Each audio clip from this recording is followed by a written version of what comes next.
আসসালামু আলাইকুম ওয়া রাহমাতুল্লাহি ওয়া বারাকাত। হুজুর সাল্লাল্লাহু আলাইহি সাল্লাম ইবনে খাতালকে হত্যার নির্দেশের কারণ কি ছিল?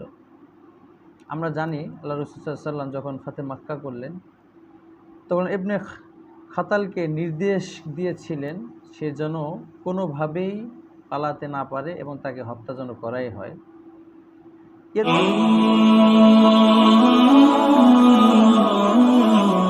এর উত্তর হলো, তিনি এমন বড় বড় অপরাধ করেছিলেন এবং যেটার সংখ্যা ছিল ৩টা, অর্থাৎ ৩টা এমন বড় অপরাধ করেন যার প্রত্যেকটির কারণেই তিনি হত্যার যোগ্য ছিলেন, ক্ষমার যোগ্য ছিলেন না।